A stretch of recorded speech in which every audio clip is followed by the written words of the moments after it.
इस कुएं में तो नीचे जाने के लिए सीढ़ियां लगी हैं और अंदर से कुआं सूखा दिखाई दे रहा है। ऐसा करता हूँ, नीचे जाकर अपनी मछलियों को कुएं के अंदर रख देता हूँ, इससे ये ठंडी भी रहेंगी और सुरक्षित भी। अब राजू कुएं के अंदर बनी हुई सीढ़ियों से एक एक करके नीचे उतरता है। वो कुएं के अंदर पहुंचकर देखता है कि नीचे कुआं पूरी तरह से सूखा है और साथ में वहां काफी जगह भी है। राजू खुश होते हुए अपनी मछली की टोकरी वहीं किनारे रख देता है और अपने आप से कहता है, मछलियां रखने के लिए यह जगह बहुत सुरक्षित है। अब जब भी मेरी मछलियां बच जाएंगी तो मैं उसे यहीं रख दिया करूंगा। ऐसा कहकर राजू सीढ़ियों से ऊपर चढ़ता है और अपने घर की तरफ निकल पड़ता है। घर पहुंचकर वो अपने पिताजी, माँ और भैया को सारी बातें बताता है। ये सुनकर राजू कहता है, अरे वाह श्यामू, ये तो बहुत अच्छी बात है। अब हमारी मछलियां खराब नहीं हुआ करेंगी। अब जब कभी भी बेचने के बाद कुछ मछलियां बच जाती तो श्यामू उन मछलियों को कुएं के अंदर रख दिया करता। आज भी श्यामू बची हुई मछलियां कुएं में रखकर अपने घर की तरफ निकल पड़ता है। जैसे वो अपने घर के बाहर पहुंचता है तो देखता है कि सभी लोग परेशान होकर बाहर खड़े हैं और नदी जोर जोर से उफर रही है। श्यामू को देखकर केशव कहता है, अरे आ गए श्यामू बेटा, हम तुम्हारा ही इंतजार कर रहे थे। आसपास के इलाकों में काफी बारिश हुई है, इसीलिए ये नदी उफान पर है। हम सभी को झोपड़ियां कभी भी डूब सकती है। चलो जल्दी से सामान निकाल कर बाहर ले आते हैं। घर के सभी लोग अपनी झोपड़ी में जाते हैं और थोड़ा थोड़ा सामान गटरों में भरकर बाहर आकर खड़े हो जाते हैं। तभी कुछ झोपड़ी पड़ोसी वाले भी आते हैं वहां और कहते हैं, अरे देख रहे हो राजू भाई, नदी कितनी उफान पर है। आज तो ये नदी हम गरीबों की झोपड़ियां डुबा कर ही मानेगी। चलो भाई, अब अपना अपना ठिकाना का हमें कहीं ना कहीं देखना ही पड़ेगा। तभी पीछे खड़ी किशन की बीवी कहती है, चलिए जी, मैंने अपने मायके वालों से बात कर ली है, अब हम वहीं जाकर रहेंगे।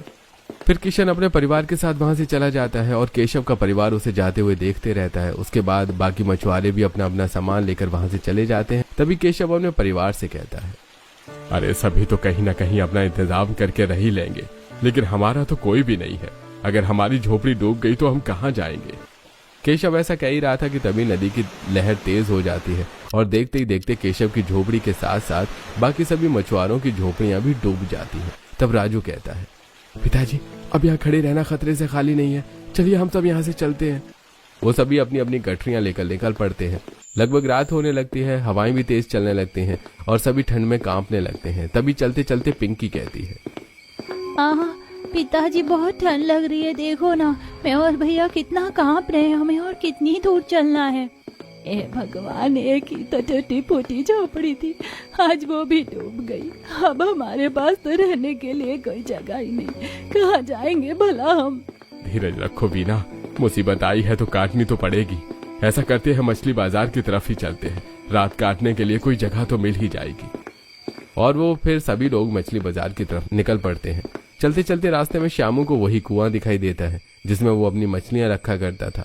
उसे देखकर श्यामू वहीं रुक जाता है, उसके साथ साथ सभी लोग रुक जाते हैं। तब श्यामू कहता है, भैया पिताजी, वो कुआं देख रहे हैं ना, ये वही कुआं है जिसमें मैं अपनी मछलियां रखा करता हूँ। इस कुएं के अंदर काफी जगह है और काफी बड़ा है कुआं। क्यों ना आज रात हम इसी कुएं के अंदर जाकर रहें। राजू सही कह रहा है, बाहर बहुत ठंड है, कुएं के अंदर ज्यादा हवा नहीं लगेगी। वैसे भी रात गुजारने के लिए हमारे पास कोई जगह नहीं है, चलो हम वहीं चलते हैं। फिर सभी लोग राजू के पीछे पीछे उस कुएं की तरफ चल पड़ते हैं। सभी लोग कुएं के पास पहुंचकर वहां खड़े हो जाते हैं। तब श्यामू कुएं के अंदर झांकते हुए कहता है, माँ पिताजी देखिए, कुआं अंदर से काफी बड़ा है और देखो यहाँ सीढ़ियां भी बनी हुई हैं जिससे सभी लोग आसानी से कुएं में उतर पाएंगे। चलिए मैं पहले उतरता हूँ, मेरे पीछे आप लोग भी उतर जाइए। अब श्यामू सीढ़ियों से नीचे उतरता है, उसके पीछे परिवार के बाकी लोग भी सीढ़ियों से नीचे उतरते हैं। सभी लोग कुएं के अंदर जा जाते हैं और कुएं में आसपास चारों तरफ देखने लगते हैं। फिर नीलम कहती है, माँ पिताजी, ये तो रहने के लिए बहुत अच्छी जगह है। ये कुआं समतल है और बड़ा भी है। चलिए सभी लोग अपना सामान एक किनारे रख देते हैं। सभी लोग अपना सामान एक किनारे रख देते हैं। किरण सामान में से एक चटाई निकालकर बिछा देती है। सभी लोग उस पर बैठ जाते हैं। तभी अचानक कोई कीड़ा वीना के पैरों में काटकर भाग जाता है। वीना जोर से चिल्लाती है,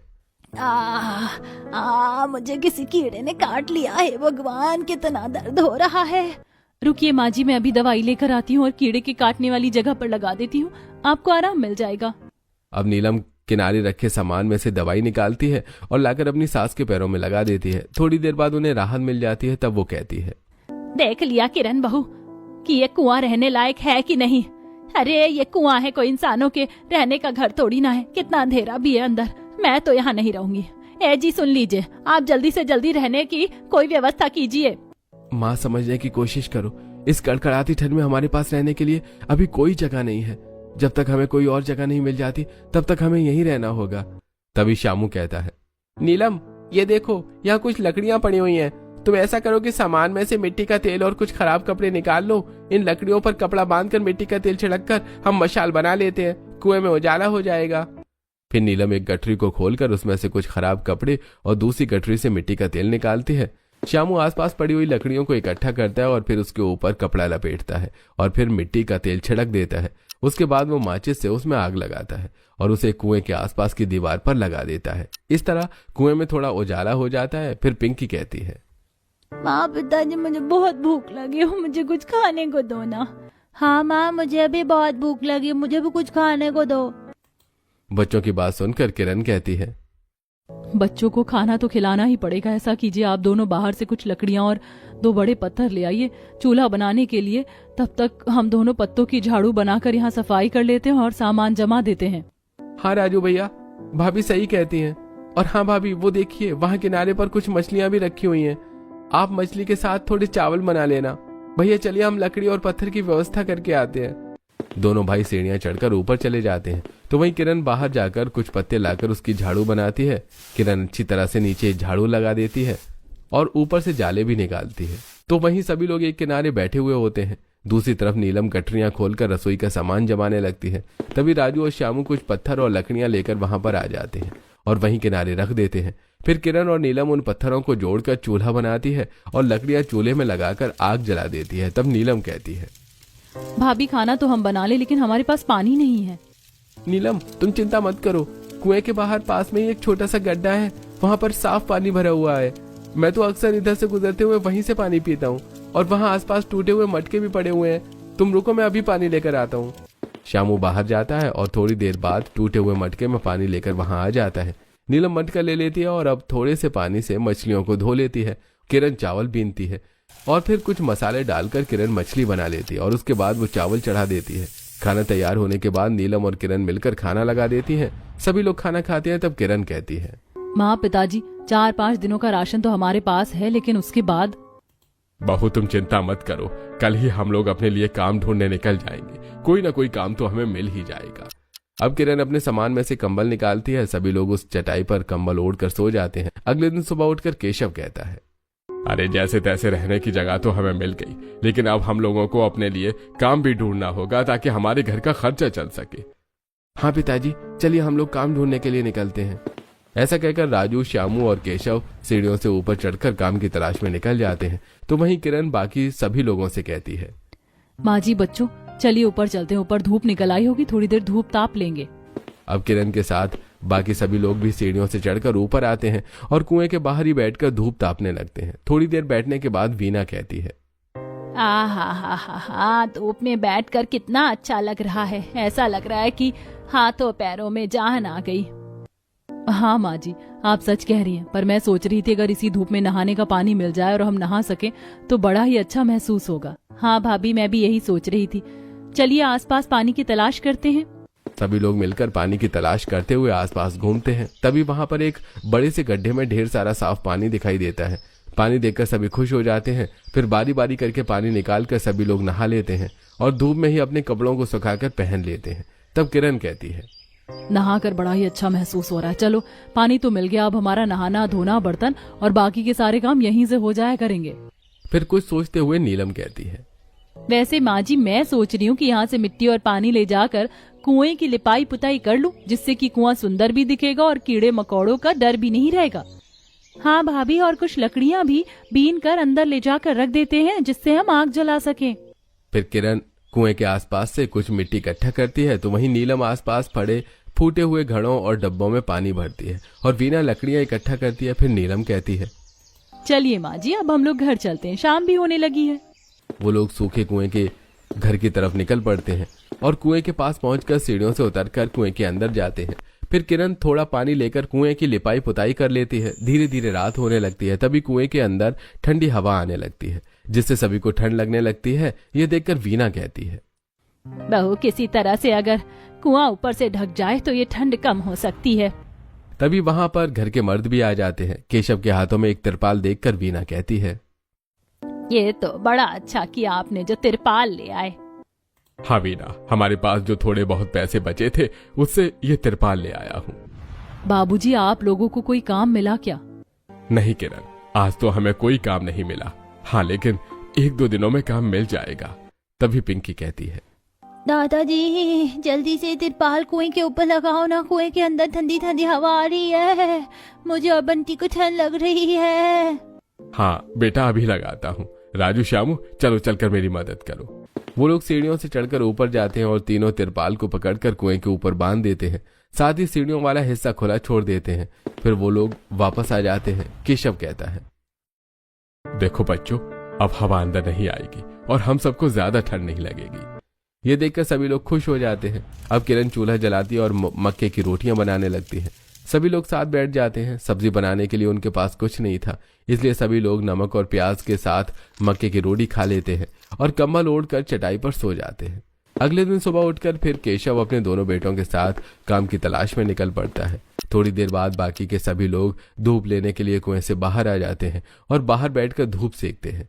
तभी नीलम कुछ सोचते हुए अपनी सास और जेठानी से कहती है, माँ जी, भाभी, आप लोग देख रहे हो ना कि कुएं के आसपास की जमीन की मिट्टी कितनी अच्छी है। ये मिट्टी बड़ी उपजाऊ है। हाँ किरण, वैसे हमसे ज्यादा मिट्टी की समझ तुम्हें है। मेरे पिताजी किसान थे, इसीलिए मैं जानती हूँ कि इस तरह की जमीन में बहुत अच्छी खेती हो सकती है। क्यों ना हम यहाँ पर टमाटर, गोभी, आलू जैसी कुछ सब्जियां उगाएं। अपनी सब्जियों में पानी देने के लिए हमें आसपास के गड्ढों से पानी भी मिल जाया करेगा। किरण बहू, नीलम बहू सच कह रही है। घर के मर्दों को मजदूरी का काम मिल जाए तो फिर हम उनसे बीज मंगवा लेंगे और खेती शुरू करेंगे। उन्हें बैठकर बातें करते हुए दोपहर हो चुकी थी। उसके बाद किरण और नीलम कुएं के अंदर जाती हैं और चूल्हा जलाकर मक्के की रोटी बना लेती हैं। शाम होने लगी थी। वीना और दोनों बच्चे भी कुएं के अंदर आ जाते हैं और सब बैठे थे। तब तक घर के सभी मर्द भी सीढ़ियों से उतरते हुए आ जाते हैं। तो वीना कहती है, आज भी आप लोगों को काम नहीं मिला क्या? नहीं माँ, ऐसी बात नहीं है। आज हम तीनों को ही मजदूरी का काम मिल गया है। कल सुबह से हम काम पर जाएंगे। अरे वाह, आप लोगों को काम मिल गया, फिर तो कल से हमें अच्छा अच्छा खाने को मिलेगा। माँ हमें सिर्फ मक्के की रोटी और नमक ही खिला रही है, यह खाकर तो हम लोग बोर हो गए हैं। हाँ मेरे प्यारे बच्चों, आज तुम लोग मक्के की रोटी और नमक खा लो। कल हम तुम्हारे लिए अच्छा खाना बनवाएंगे। बच्चे अपने दादा की बात सुनकर खुश हो जाते हैं और उनसे जाकर लिपट जाते हैं। तब किरण सभी के लिए मक्के की रोटी और नमक लगा देती है। सभी लोग बैठकर एक साथ खाना खाते हैं और कंबल ओढ़कर सो जाते हैं। अगले दिन सुबह उठकर घर के सभी मर्द काम पर चले जाते हैं। उनके जाने के बाद सभी लोग कुएं के ऊपर धूप सेकने के लिए आते हैं। थोड़ी देर धूप सेकने के बाद नीलम कहती है, किरण भाभी, चलो हम इन डंडियों को नुकीला करके आसपास से मिट्टी खोदना शुरू करते हैं। इस तरह हम खेती के लिए जमीन तैयार कर लेंगे। हाँ हाँ चाची, चलो, बड़ा मजा आएगा मिट्टी खोदने में। अब किरण, नीलम, वीना और दोनों बच्चे नुकीली डंडियों को लेकर आसपास की नरम मिट्टी खोदना शुरू करते हैं। काफी देर वो मिट्टी खोदते रहते हैं। धीरे धीरे शाम हो जाती है। ठंड बढ़ने के साथ ही वो लोग कुएं के अंदर आ जाते हैं। सभी को भूख लगी थी, लेकिन बनाने के लिए कुछ भी नहीं था। सभी घर के मर्द कुएं में आ जाते हैं और ऊपर से तिरपाल ढक देते हैं। फिर केशव किरण को एक झोला देते हुए कहता है, ये लो बहू, ये राशन का पकड़ लो। आज मजदूरी का काम मिला था तो उसी पैसों से हम ये राशन खरीद कर लाई। इसमें एक दाल, चावल, गेहूं, आटा और साथ ही नमक मिर्च भी है। अरे वाह, आज तो हमें अच्छा अच्छा खाना खाने को मिलेगा। हाँ बच्चों, मैं अभी खाना बनाती हूँ और तुम सबको खिलाती हूँ। अब किरण चूल्हा जलाकर दाल, चावल, रोटी बनाती है और उसके बाद सभी को खाना लगाती है। सभी लोग साथ में बैठकर खाना खाते हैं और फिर कंबल ओढ़कर सुकून से सो जाते हैं। अगले दिन सुबह उठकर घर के मर्द अब काम पर जाने के लिए निकलने लगते हैं। तब नीलम कहती है, आज आप लोगों को जो दिहाड़ी मिलेगी उससे आप खेती करने का कुछ सामान और बीज खरीद कर लाना, ताकि हम लोग बाहर कुएं के आसपास खेती कर सकें। अरे वाह नीलम, ये तो तुमने बड़ा ही अच्छा सोचा। कुएं के आसपास की जमीन खेती के लिए अच्छी है और आते समय मैंने देखा था कि वो खुदी हुई भी थी। शायद तुम लोगों ने ही मिलकर उससे खोदा है। हाँ पिताजी, हमने ही खोदा है और अब हम लोग मिलकर वहाँ पर खेती भी करेंगे। सभी लोग पिंकी की बात सुनकर हंस पड़ते हैं। फिर केशव अपने दोनों बेटों के साथ काम पर चला जाता है और बाकी लोग भी कुएं से बाहर निकलकर धूप सेकने लगते हैं। थोड़ी देर बाद वो लोग फिर से खुदाई के काम में लग जाते हैं और ऐसे ही पूरा दिन बीत जाता है और शाम हो जाती है। तब वीना कहती है, बहू, बाकी का काम कल करेंगे, अब ठंड लगने लगी है, चलो अंदर चलते हैं। फिर वो लोग कुएं के अंदर आ जाते हैं। अंदर आकर किरण और नीलम एक बार फिर से कुएं में झाड़ू लगाती है, साफ सफाई करती है और साथ ही नीलम कुएं को गर्म करने के लिए आग जला देती है। इसी तरह रात हो जाती है और केशव अपने दोनों बेटों के साथ वापस आ जाता है। तभी राजू कुछ सामान और बीज नीलम को देते हुए कहता है, ये लो नीलम, तुमने खेती का सामान मंगवाया था और साथ में बीज भी। नीलम खुशी से वो सामान ले लेती है। तब तक किरण चूल्हा जला देती है और जल्दी जल्दी खाना बनाकर सभी को परोस देती है। सभी लोग खाना खाते हैं और सुकून से सो जाते हैं। अगले दिन सुबह किरण घर के सभी मर्दों से कहती है, आप लोगों को तो पता है ना कि कुएं के बाहर दाहिनी तरफ एक बड़ा गड्ढा है, वहाँ पर पानी है। आप लोग कपड़े लेकर जाइए और वहीं पर नहा धोकर कपड़े बदल लीजिएगा। हम दोपहर में वहाँ जाएंगे तो कपड़े धोकर डाल देंगे। हाँ हाँ बहू, हम ऐसा ही करेंगे, लाओ हमारे कपड़े दे दो। किरण उन सभी को उनके कपड़े दे देती है और फिर वो लोग चले जाते हैं। तो इधर किरण सभी के साथ कुएं से बाहर निकलती है और पहले तो सभी लोग कुएं के आसपास मिलकर खुदाई करते हैं। उसके बाद अब नीलम वहां पर आलू, गोभी, मटर, टमाटर, मिर्च, भिंडी इन सब के बीज लगा देती है। फिर सभी से कहती है, माँ जी, भाभी, बीज तो हमने लगा दिए हैं, चलिए अब उस गड्ढे से पानी लाकर यहाँ डाल देते हैं। अब सभी लोग उस गड्ढे पर जाते हैं। किरण सभी के कपड़े धोती है तो वहीं नीलम, बच्चे और बीना पानी लाकर कुएं के पास अपने खेतों में डालते हैं। इस तरह शाम हो जाती है और वो लोग कुएं के अंदर आ जाते हैं। धीरे धीरे अब 2 महीने गुजर जाते हैं। उनकी सब्जियां भी उगने लगती हैं। तो वहीं दूसरी तरफ घर के सभी मर्द मजदूरी करके कुछ पैसे इकट्ठा करने लगते हैं। एक दिन केशव अपने दोनों बेटों के साथ मजदूरी करके अपने घर की तरफ वापस आ रहा था। तभी उसने रास्ते में एक नया नॉनवेज ढाबा खुला हुआ देखा। ढाबे के बाहर बड़े बड़े अक्षरों में लिखा हुआ था। केशव राजू से कहता है, बेटा, ढाबे के बाहर क्या लिखा है, जरा पढ़ करके बताना। पिताजी, बाहर लिखा है कि एक मछली बनाने वाली कुक की आवश्यकता है। अरे बेटा, किरण तो बहुत अच्छी मछली बनाती है ना। हाँ पिताजी, आपको याद नहीं क्या कि भाभी हमें अक्सर मछली की अलग अलग तरह की डिश बनाकर खिलाया करती थी। हाँ तो ठीक है बेटा, कल तेरी भाभी की इस ढाबे में नौकरी लगवा देते हैं। हाँ पिताजी, ये तो आपने बड़ा ही अच्छा सोचा है। इस तरह हम सब मिलकर काम करेंगे तो जल्दी अपना एक घर खरीद पाएंगे। अब केशव अपने दोनों बेटों के साथ घर आता है और अपने घर वालों को सारी बातें बताता है। सभी लोग ये सुनकर बहुत खुश हो जाते हैं और किरण कहती है, पिताजी, ये तो बहुत अच्छी बात है। मैं कल ही उस ढाबे पर जाकर काम करने के लिए लग जाती हूँ। अगले दिन किरण भी केशव, राजू और श्यामू के साथ काम के लिए निकल पड़ती है। किरण को ढाबे के बाहर छोड़कर केशव अपने दोनों बेटों के साथ मजदूरी के लिए निकल जाता है। किरण काउंटर पर आती है और ढाबे के मालिक से कहती है, सेठ जी, सुना है आपको एक मछली बनाने वाले रसोइये की जरूरत है और मैं बहुत अच्छी मछली बनाती हूँ। अरे ठीक है, तो तुम रसोई में जाओ और मुझे 2-3 मछली की अच्छी डिश बनाकर खिलाओ। अगर तुमने अच्छा बनाया तो तुम कल से काम पर आ जाना। अब किरण रसोई में जाती है और अलग अलग तरह की डिश बनाती है। फिर सेठ जी वहां आते हैं और सभी डिश को चख कर देखते हैं। सेठ जी को किरण की बनाई मछली की डिशेस बहुत पसंद आती है और वो किरण को काम पर रख लेते हैं। किरण घर आती है और सभी को सारी बातें बताती है। सभी लोग बहुत खुश होते हैं। तब नीलम कहती है, पिताजी, हमने जो सब्जियां अपनी खेतों में लगाई थी, अब वो भी पककर तैयार हो गई हैं। इतनी सारी सब्जियां हम घर में तो खा नहीं सकते, इसीलिए मैं सोच रही हूँ कि कल से आप लोग थोड़ी बहुत सब्जियां अपने साथ ले जाइएगा और उन्हें बेच दीजिएगा। हाँ बेटा, बहू सही कह रही है। बड़ी खुशी की बात है कि कुछ पैसे सब्जियां बिक जाएंगी तो कुछ पैसे किरण बहू की नौकरी से आ जाएंगे और कुछ पैसे घर के खर्च करने के बाद बच जाएंगे। हम सभी पैसे इकट्ठा करके जल्दी से अपने लिए घर खरीद लेंगे। बारिश आने से पहले हमें ये कुआं छोड़ना होगा। फिर अगले दिन केशव और उसके दोनों बेटे जाते हुए अपने साथ सब्जियां तोड़ कर ले जाते हैं। फिर वे उन्हें बाजार में बेच देते हैं और अपने काम पर चले जाते हैं। तो वहीं दूसरी तरफ किरण भी अपनी नौकरी पर चली जाती है और इधर नीलम घर पर रहकर अपने खेत की देखरेख करती है। वीना और बच्चे भी नीलम की मदद करते हैं। सभी लोग साथ मिलजुल कर काम करते हैं, इसीलिए जल्दी वो घर खरीदने के लिए पैसा इकट्ठा कर लेते हैं। फिर पास के ही गांव में वो लोग एक छोटी सी झोपड़ी खरीद लेते हैं और काम करते हुए खुशी खुशी अपना जीवन बिताने लगते हैं।